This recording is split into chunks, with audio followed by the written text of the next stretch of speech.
நமச்சிவாய. MG astro நேயர்களுக்கு வணக்கம். ஸ்ரீகாளஹஸ்தி வாயு ஸ்தலம் அல்லது காற்று ஸ்தலம்.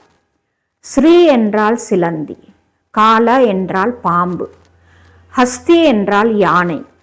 இம்மூன்று ஜீவராசிகளும் சிவனை வழிபட்டதால் ஸ்ரீகாளஹஸ்தி என்ற பெயர் பெற்றது.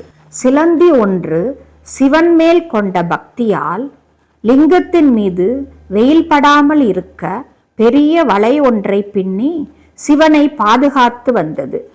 சிலந்தியின் பக்தியை சோதிக்க நினைத்த சிவன் நெருப்பினால் சிலந்தியின் வலையை பொசுக்கிவிட்டார். மீண்டும் சிலந்தி வலை பின்னியது.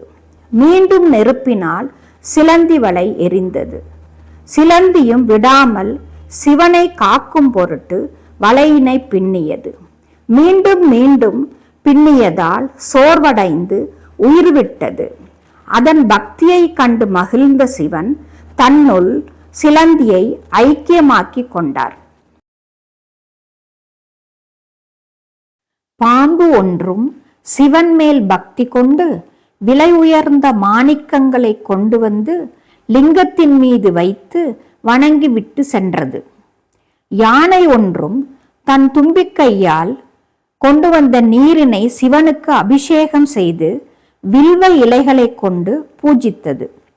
மறுநாள் பூஜை செய்ய வந்த பாம்பு தான் வைத்துவிட்டு சென்ற மாணிக்கங்களை யாரோ தள்ளிவிட்டு வில்வ இலைகளை வைத்து பூஜை செய்திருப்பதை கண்டு கோபம் அடைகிறது. அதை கண்டறிய லிங்கத்தின் பின்பு போய் ஒளிந்து கொண்டது. சிறிது நேரத்தில் அங்கு வந்த யானை தன் துதிக்கையினால் கொண்டு வந்த நீரினால் சிவனுக்கு அபிஷேகம் செய்தது. பாம்பு வைத்திருந்த மாணிக்க கற்களை தள்ளிவிட்டு வில்வ இலைகளால் பூஜித்தது. இதை கண்ட நாகம் யானையுடன் சண்டையிடும் நோக்கில் யானையின் மூக்கினுள் நுழைந்தது. இதனால் வேதனை அடைந்த யானை தன் தும்பிக்கையை பாறையின் மீது மோதியது. இதில் பாம்பும் யானையும் இறந்து போயின. தன்மீது கொண்ட பக்தியால் இறந்து போன பாம்பின் உயிரையும் யானையின் உயிரையும் தன்னுள் ஐக்கியமாக்கி கொண்டார். அன்று முதல் அந்த ஸ்தலம் ஸ்ரீகாளஹஸ்தி என்ற பெயர் பெற்றது. இது காற்று ஸ்தலமாக கருதப்படுகிறது. மேலும் இது போன்ற ஆன்மீக மற்றும் ஜோதிட தகவல்களை பெற இந்த சேனலை லைக், ஷேர் மற்றும் சப்ஸ்கிரைப் செய்யுங்கள்.